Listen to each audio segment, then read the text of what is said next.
নমস্কার। আমার আজকের নিবেদন আশাপূর্ণা দেবীর লেখা একটি সত্যি গল্প। বৈকুণ্ঠ বল্লভ উদাত্ত গলায় বলেন, তাই এক্ষুনি নাই বা হলো, চলুক না আমার সঙ্গে, ও হয়েই যাবে, দেব কোনোখানে ঢুকিয়ে। বৈকুণ্ঠ বল্লভের জ্ঞাতিবোন জলদবালা তবুও কুণ্ঠিতভাবে বলে, কতদিনে হয় না হয়, তুমি বরং মেজদা গিয়ে একটা চাকরি বাকরি ঠিক করে একখানা পোস্টকার্ড ফেলে দিও, পত্রপাঠ পাঠিয়ে দেব। বৈকুণ্ঠ এই কথা কানে নেন না, বলেন, কেন এখন আমার সঙ্গে যেতে আপত্তি বা কি? হ্যাঁ, জামালপুরের জল হাওয়া ভালো, খিদে তেষ্টা বাড়ে, দুদিনে তো ছেলের শরীর সেরে যাবে, ম্যালেরিয়ায় ভুগে ভুগে তো একেবারে হাড্ডিসার। জলদবালা থানের আঁচলে চোখ মুছে বলে, তোমার মহৎ প্রাণ মেজদা, তাই বললে এ কথা, ছেলের কাকারা তো তাকিয়েও দেখে না। বৈকুণ্ঠ বল্লভ দাবড়ানি দিয়ে বলেন, আহ থাম তো জলদ, বড় বড় কথা তো রাখ, মহৎ প্রাণ, যেন স্কুলের পাঠ্য বই থেকে ভাষা শিখে এলি। বলি কাকারা দেখবে কোথা থেকে শুনি? যা পোষা বই তো নয়। যা যা, ছেলের জামা কাপড় গুছিয়ে রাখবে, যা, কাল সন্ধ্যের গাড়ি। জলদবালার তবু অস্বস্তি ঘোচে না। ছেলেটি তো তার সূচাকারে নয়, মাথা আছে তবু পড়বে না। এতদিন পড়া চালিয়ে গেলে একটা পাশ করে বেরোতো, কিন্তু বাপ মরল কি পড়াটি ছেড়ে দিয়ে এই 2 বছর দাগা ষাঁড় হয়ে ঘুরে বেড়াচ্ছে। পাড়ার যত ডান পিটেদের সর্দার সেই ছেলেকে এমনি জ্ঞাতি ভাই ভাজের ঘাড়ে চাপিয়ে দেবে? ছেলে কি করবে না করবে, চাকরি একটা হয়ে গেলে বাঁধা জোয়ালে পড়ে যাবে, এদিক ওদিক আর করতে পারবে না। জলদবালা তাই আরও কুণ্ঠিত গলায় বলে, তোমাদের সঙ্গে পাঠিয়ে দিলে আমিও তো নিশ্চিন্তি হই মেজদা, কিন্তু ভাগ্নিটি তো তোমার তেমন সুবুদ্ধি নয়, বেকার ঘুরে বেড়ালে কি নাকি উৎপাত করবে সেই ভয়। এত যে ভোগে তবু তো দাঁড় কমে না। বৈকুণ্ঠ হা হা করে হেসে উঠে বলেন, বলি ভাগ্নেটির গুণের কথা তো গায়ে ঢুকে পর্যন্তই শুনছি রে, জগাই মাধায়ের একজন, তা কি আর হবে? মায়ের ওপর উৎপাত করছে, আর না হয় মামার ওপর করবে 2 দিন, জোয়াল ঘাড়ে পড়লেই সব ঠিক হয়ে যাবে বাবা, একেবারে চিঁড়ে চ্যাপটা হয়ে যাবে। ও তুই আর দোমনা করিস নে তো, কই ডাক তো ছোঁড়াকে দেখি, বৈকুণ্ঠ বল্লভের সামনে মাথাটা কতখানি তোলে। বৈকুণ্ঠ বল্লভ জামালপুরে রেলের চাকরি করেন, মোটা মাইনের চাকরি। মাস গেলে 100-র ওপর আরও 25টি টাকা ঘরে আনেন। সবটাই ঘরের লক্ষ্মীর হাতে তুলে দেন সংসার খরচ বাবদ। তবে উপরি টুপরিগুলো সেটা পকেট থেকে ঘরে যায় না, পকেটে পকেটেই ঘোরে। পকেট থেকে কোনো এক সময়ে তার খানিক খানিক যায় পোস্ট অফিসে মানি অর্ডার মূর্তিতে পরিণত হয়ে যেতে। মাসের গোড়ায় মানি অর্ডারের কুপন লেখা একটা কাজ রীতিমতো সময় লাগে। যত সব অজ পাড়াগাঁয়ের ঠিকানাই তো বেশি, শহরে কে আর ওই 2-3টি কি জোর 4টি টাকার জন্যে পিয়নের পথ চেয়ে হাপিত্তেশ করে বসে থাকে। তা 2 টাকায় একটা গরিব বিধবার পেটের ভাতটা হয়ে যায়, নয়তো কোনো দুঃখিত ছেলের পড়ার খরচটা মেটে। প্রসন্নময়ী এগুলো টের পান না, পেলে আর প্রসন্নময়ী মূর্তিতে থাকতেন কি না তা বলা শক্ত। প্রসন্নময়ী রত্নগর্ভা, আবলুস কাঠের মতো গুটিসাতে কন্যা তিনি পাবলিশ করেছেন এবং এখনও আশা রাখছেন 8ম গর্ভটি কৃষ্ণমূর্তিতে আবির্ভূত হতে পারে। 3টি মেয়ের অলরেডি বিয়ে দিয়ে ফেলেছেন বৈকুণ্ঠ বল্লভ, আরও চেষ্টায় আছেন 2টোকে এক রাত্রেই পার করতে। 3 জামাইয়ের মধ্যে 2টোকে বৈকুণ্ঠ বল্লভী এই জামালপুরে সোনার চাকরি, রেলের চাকরি করে দিয়েছেন। তবে মেয়েরা এখনও বাসায় আসবার সৌভাগ্য অর্জন করেনি, শ্বশুরবাড়িতে গ্রামেই থাকে। আরেকটা মেয়ে জমিদার বাড়ির ভাগ্নে বউ হয়েছে, সেখানেই বসবাস করে। কর্তার বিধবা বোনের ছেলে বউ, তার আর যাবে কোথায়? জমিদারের ভাগ্নে চাকরি বা করবে কোন লজ্জায়? বৈকুণ্ঠ বল্লভ যদি একালের লোক হতেন, তাহলে আত্মীয় পোষণের অপরাধ করে তার নিজের চাকরিটি চলে যেত। কিন্তু কালটা সেকাল, তাই বৈকুণ্ঠ বল্লভের প্রায় পেশাই হয়ে গেছে দেশগ্রামের আত্মীয় স্বজনের যত অগাবাগা হতভাগা লক্ষ্মী ছাড়া ছেলেগুলোকে ধরে ধরে এনে এক একটা চাকরি করে দিয়ে তাদের মানুষ করে দেওয়া। অবশ্যই এন্ট্রেন্স পাশ করে ফেলেছে এমন ছেলে কি একেবারে নেই? তাও আছে। তেমন ছেলের উপযুক্ত চাকরিও আছে, তাও করে দেন বৈকুণ্ঠ বল্লভ। ছেলে জামাই ভাগ্নে ভাইপো যার জন্যেই হোক, কেউ একবার চাকরির কথা বললেই বৈকুণ্ঠ বল্লভ দরাজ নির্দেশ দিয়ে চিঠি দেন, পত্রপাঠ তাকে পাঠিয়ে দাও, ব্যবস্থা করছি। আর নিজে যখন পুজোর ছুটিতে রসুলপুরের দেশের বাড়িতে আসেন, তখন গোটা কতককে বলে বলে ধরে নিয়ে যান। প্রসন্নময়ী এতে অবশ্য বিশেষ খুশি হন না, বলেন, ওদের দরকার না তোমার দরকার গো? ওরা গাইগুই করছে, তুমি আগ বাড়িয়ে চলুক চলুক করতে যাও কেন গো? তোমার কি গরজ? বৈকুণ্ঠ বল্লভ প্রায় আশ্চর্যান্বিত হয়েই বলেন, গরজ নেই? বলো কি গো? গাঁয়ের অজাত কুজাত মুখ্য ছেলেগুলো গেঁজেল গুলিখোর লক্ষ্মী ছাড়া হয়ে মা বাপের মুখে চুনকালি দিয়ে বেড়াবে, বলি তাতে গাঁয়ের মুখ কি উজ্জ্বল হবে? প্রসন্নময়ী এরপর কি আর নিজের মুখে চুনকালি দিয়ে বলবেন, তোমার তাতে কি বয়ে গেল? তাই অন্য লাইনে বলেন, শশী ঠাকুরপোর ভাগ্নেটা কিন্তু আর অকাল কুষ্মাণ্ড নয়, পাশ করা। বিন্দু ঠাকুরের ছেলেও পাশের পড়া পড়িয়ে ছেলে, বলি তাদেরও তো নিয়ে যাচ্ছ নারদের নেমন্তন্ন করে। বৈকুণ্ঠ দারুণ বুদ্ধিমানের ভঙ্গিতে বলেন, ওর রহস্য তুমি বুঝবে না গিন্নি। বলি আপিসেও তো একটা মান মর্যাদা রাখা দরকার নাকি? বলি কে বলি কি ওই অগাবগাদের নিয়ে যাচ্ছি আর সাহেবের সামনে দৌড়ে দিয়ে হাত কচলাচ্ছি? বলি মাঝে মাঝে যদি এমন একখানাকে নিয়ে যেতে পারি যাতে ডাঁটের ওপর সামনে নিয়ে গিয়ে দাঁড় করাতে পারি, বলি সেটা নেব না? আর কি বলবেন প্রসন্নময়ী? একাল তো নয় যে বলবেন তোমার ওইসব পুষ্যিদের কন্যা করা আর আমার দ্বারা হবে না। আর কোনো কন্যা যদি নাও হয়, রেঁধে ভাত তো দিতে হয় তাদের।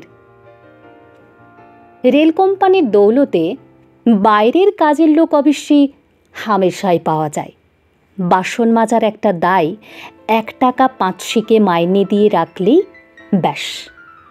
বাকি কাজ হলো গিয়ে তোমার ঘর ঝাড়া, ঘর মোছা, কাপড় কাচা, মশলা পেশা, ময়দা মাখা, রুটি বেলা, কয়লা ভাঙা, কাঠ কাটা, উনুন ধরানো ইত্যাদি স্তক বড়ির ডাল বেটে দেওয়া পর্যন্ত সব কিছুই রেলের লোকজন করে দেয়। প্রসন্নময়ী অবশ্য আগে জেনে নেন লোকটা জল চল কিনা। চল হলে তবে তো বাড়িতে ঢোকানো, অতঃপর তাকে চান করিয়ে কাঁচা কাপড় পরিয়ে তবে কাজে লাগানোর প্রশ্ন। কিন্তু যতই যা হোক, অবহেলার জন্যও ভাতের হাঁড়ির ভার নেবে এমন লোক কোথা? বৈকুণ্ঠ বল্লভ তো আজীবন এই জামালপুর মুঙ্গেরে পশ্চিমে বাস করার দরুন রাতে রুটি খাওয়ার ধাত হয়ে গেছে সব। তাতে ল্যাঠাও কম, একটা ডাল একটা মোটা তরকারি করে রাখলেন, রুটির গোছা করা থাকলো নিশ্চিন্দি। রাতে মাছের পাট না করলেও চলে, কিন্তু গাঁয়ের ওই নন্দী ভিঙ্গিরা রুটি গিলতে চাইবে? চাইবেও না, গিলতে পারবেও না। অতএব চড়াও 2 চালের ভাতের হাঁড়ি, বসাও এত বড় মাছের ঝোলের কড়াই। একদিন সেটি না হলেই তো বৈকুণ্ঠ খোঁজ নেবেন, হ্যাঁ গো, আজ তোমার ঝড়ুয়ার মা মাছ দিয়ে যায়নি। মাছওয়ালি ঝড়ুয়ার মার এরাই হলো সেরা খদ্দের। আর প্রসন্নময়ী যদি ঘুণাক্ষরেও খরচের কথা তোলেন, বৈকুণ্ঠ তৎক্ষণাৎ মুঠোখানেক টাকা কোটের পকেট থেকে বার করে ধরে দিয়ে বলেন, তা অকুলান হয় আবার চেয়ে নেবে। মা লক্ষ্মী তো কৃপণতা করছেন না, তুমিই বা তা করতে যাবে কেন? পাড়া গাঁয়ের ছেলে, তেলে জলে আর মাছে ভাতে শরীর। বলি পশ্চিমের হাওয়া রপ্ত হতে সময় লাগবে তো নাকি? প্রসন্নময়ী এরপর আর খরচের কথা মুখে আনবেন কি করে? তাছাড়া রেলের চাকরির দৌলতে প্রাচুর্যে উপচানো লক্ষ্মীর সংসার বৈকুণ্ঠ বল্লভের। আমের সময় বোড়া বোড়া আম, গুড়ের সময় মটকি মটকি গুড়, এসব তো আছেই, আবার অন্য ভেটও আছে। কপির ঝোড়া, কড়াইশুঁটির ঝুড়ি, ফল পাকড় আসছেই হরদম। আবার হয়তো কেউ ধড়াস করে একটা বড় রুই মাছই ফেলে দিয়ে গেল উঠোনে, হয়তো বা হাঁসের ডিম বসিয়ে দিয়ে গেল 2-4 ঝুড়ি। হে সমস্তই উপরি পাওনার অঙ্গ। এত জিনিস ঘরে থই থই করছে, খরচের কথা কানে তুলতে গেলে ভালোই বা দেখাবে কি করে? কিন্তু ওই সব খাদ্যবস্তুগুলো গুছিয়ে কেটে কুটে ভাগ করে দিয়ে খাওয়ানো সে বড় কম কাজ নয়। তাও তো তেমন বিশ্বাস হয় না বৈকুণ্ঠ বল্লভের। নিজে রাত্রে খেতে বসে ঠিক বলবেন, আম ওরা সবাই খেয়েছে তো। ওরা মানে হলো ওই গুণনিধিরা। চাকরিতে ঢুকিয়ে দেবার পরেই কি শান্তি? যতদিন না তাদের যেমন তেমন একটা কোয়ার্টার্স পাইয়ে দিচ্ছেন অথবা অন্য কোনোখানে বদলি হয়ে যাচ্ছে, তারা ততদিন তো বৈকুণ্ঠ নিবাসেই স্থিতি, যেখানে বোর্ডিং অ্যান্ড লজিং ফ্রি। সেকালের গিন্নি, তাই প্রসন্নময়ী কেবলমাত্র মনে মনে অপ্রসন্ন হওয়া ছাড়া আর কিছুই করে উঠতে পারেন না। বড়জোর খেয়েছ গো খেয়েছে, বিশ্বাস না হয় ডেকে শুধু বলে ঝঙ্কার দিয়ে ওঠেন, এর বেশি না। একালের গিন্নি হলে কর্তার মহৎ হওয়া ঘুচিয়ে ছাড়তেন।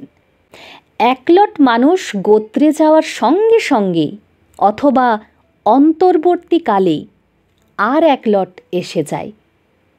পুজোর ছুটিতে রসুলপুরে যাওয়া মনে করলে প্রসন্নময়ীর আনন্দ যেমন হয় তেমনি আতঙ্কও হয়।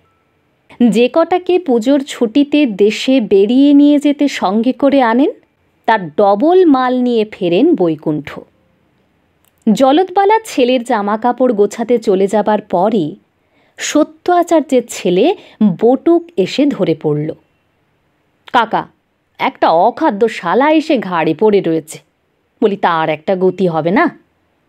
বৈকুণ্ঠ রেগে উঠে বলেন, হবে না এ খবর কখন কার কাছ থেকে পেলি রে বেটা? বলি তোর ঘাড়ে যে একটা অগতি সুমন্দি চেপে বসে আছে তা আমায় বলেছে কে শুনি? বলি আমি কি হাত গুনতে শিখেছি? ব্যাস, বটুকের ঘাড় হালকা হয়ে গেল। তারপর এলো ঘণ্টেশ্বর ঘোষাল। তার আবেদন তার পাজি লক্ষ্মী ছাড়া শতাত ভাইটাকে নিয়ে। বলল, বাবা তো মরেই খালাস হলো, তার বুড়ো বয়সের নন্দগোপালটি এখন বেয়াড়া বদমাসের রাজা হয়ে উঠেছে, বুঝলি? সেটাকে একটু আপনার সঙ্গে পাচার করবার তাল করছিলাম। তা চোটো মা তো একেবারে কেঁদে গঙ্গা বোয়াচ্ছে, ছেলে ছেড়ে থাকতে পারবেন না। বৈকুণ্ঠ তামাক টানতে টানতে বলেন, তা অবশ্যই হতে পারে, বিধবার একমাত্র সন্তান, তা উনিও নয় চলুন। ছেলেটার স্থিতবিদ হলে ছেলের কাছেই তো থাকতে হবে, সতীনপোর সংসারে আর কতদিন বনবে? ঘণ্টেশ্বর ঘোষালের পাতা হাতখানায় কি স্বর্গ নেমে এসে পড়ল? তবে ঘোড়েল ছেলে, তাই মুখের হাসি মুখেই চেপে করুণ গলায় বলে, সে কি আর উনি যেতে রাজি হবেন? বৈকুণ্ঠ গুড়ুক গুড়ুক করতে করতে বলেন। কেন, না হবার কি আছে? বলি পরের বাড়ি তো আর নয়। শোকাতাপা মন, চলুন না একটা নতুন দেশে, মিলেমিশে থাকবেন, মন প্রফুল্ল থাকবে। আচ্ছা ঠিক আছে, রাজি না হন তো আমার কাছে একবার পাঠিয়ে দিস। বৈকুণ্ঠ ডেকে পাঠালে গ্রামের কারো না করবার সামর্থ্য নেই। অতএব ঘণ্টেশ্বর ঘোষালের সৎ মা, যজ্ঞেশ্বর ঘোষালের বিধবা সুধা রানী এক গলা ঘোমটা দিয়ে এসে দরজার ধারে বসেন। কাছে প্রসন্নময়ী। বৈকুণ্ঠ দরাজ গলায় বলেন, তা ছেলের সঙ্গে আপনিও চলুন না নতুন কুড়ি, সেই প্রস্তাবেই আপনাকে ডাকা। মেয়ের বয়সী খুড়ি ঘোমটার মধ্যে থেকে যা বলেন প্রসন্নময়ীকেই তার পাঠোদ্ধার করে দিতে হয়। খুড়ি বলছে দেশ ভুঁই ছেড়ে বিদেশ যাওয়া। এই দেখো কাণ্ড! আরে দেশ ভুঁই ছেড়ে আমি যাইনি, বলি যেখানে অন্ন সেইটাই হলো গিয়ে দেশ। ছেলে যেখানে কাজকর্ম করবে সেখানেই তো থাকবে নাকি? বলে দাও খুড়িকে, জলে তো আর পড়বেন না, আর দ্বিমত করবেন না খুড়ি। আখেরে উন্নতি হবে, এমন কাজেই ঢুকিয়ে দেব ছোঁড়াকে। প্রসন্নময়ী উৎসাহের গলায় বলেন, এই খুড়ি বলছে দুটো মানুষ শুধুমুধু তোমার গলায় গিয়ে পড়বে, বরং একটা কাজের খবর হলে। আহা কি মুশকিল! বলি গলায় পড়া আবার কি? হ্যাঁ, কথাটা সত্য নয় নতুন খুড়ি। বলি মানুষ মানুষের বাড়ি যাবে না তো কি জন্তু জানোয়ারের বাড়ি যাবে? তুমি বলে দাও খুড়িকে, গেলে বরং আমার সুসারি হবে। শাশুড়ি বউ দুজনে মিলে সংসার করবে, তোমার খাটুনি কমবে। তাছাড়া আলাদা গেলেই তো আবার রেলের ভাড়া লাগবে। আমার সঙ্গে চলে গেলে তো সে লেঠা নেই। মগনা রেল কোম্পানিকে 4টি গুণাগার দেওয়ার দরকারটা কি? হ্যাঁ, না না, অত 7-5 চিন্তায় কাজ নেই। কাপড়টা গামছাটা গুছিয়ে নিতে বলো, কালই রওনা। আর হ্যাঁ, খুড়ি না থাকলেও নাবালকের সম্পত্তি গ্রাস করবে সে ভাবনা করার দরকারই নেই। বৈকুণ্ঠ বল্লভ এখনো মরেনি। অতঃপর বৈকুণ্ঠ বল্লভ গাঁয়ে বেরোন। কোথায় কোন বেকার হতভাগা বিড়ি খেয়ে আর মাছ ধরে বেড়াচ্ছে খুঁজে পেতে প্রায় জবরদস্তি করে নিয়ে যাবার ব্যবস্থা করেন তাদের। বলেন, আরে বাবা, অত গাঁই গুঁই কেন? হ্যাঁ, জলে তো আর পড়ছে না। আপনজনের বাড়ি হাওয়া বদলে যায় না লোকে, মনে করো তাই পাঠাচ্ছ ছেলেকে। বলি ম্যালেরিয়ায় ভুগে ভুগে সব কটাই তো দেখছি পিলে পেটা। জামালপুরের জল হাওয়ায় আর রাধুরমার যত্নের গুণে শরীর একেবারে 2 দিনে সেরে যাবে। অতএব পরদিন বৈকুণ্ঠ বল্লভ গুটি 8-10 নানান বয়সের, নানান সাইজের আর নানান সম্পর্কের আপনজন নিয়ে গিয়ে রেলগাড়িতে ওঠেন। টিকিট কাটার ঝামেলা নেই, বৈকুণ্ঠ বল্লভ সঙ্গে আছেন। প্রসন্নময়ী অন্তরালে একসময় বলেন, এরপর তো লোকে তোমায় আর কাটি বলবে গো। বৈকুণ্ঠ প্রসন্ন হাসি হেসে বলেন, তা বলুক, ভবিষ্যতে বুঝবে ভালো করেছি কি মন্দ করেছি। বলি লোকের উপকার করবার উপায় হাতে থাকলে না করে থাকা যায় নাকি বড় বউ? না তাই থাকতে আছি। আমি যে কদিন চাকরিতে আছি যতগুলোকে পারি হিল্লে করে দিয়ে যাব। প্রসন্নময়ী ঘোমটার আড়ালে নথ নেড়ে বলেন, আর তুমি যা উপায় করবে সব ওতেই যাবে। বৈকুণ্ঠ আতত গলায় বলেন, তো গেল তো গেলই। বলি জলে তো আর যাচ্ছে না, মানুষের পেটেই যাচ্ছে। তোমার পেটের গুলির পেটে টান পড়লে তখন বলতে এসো।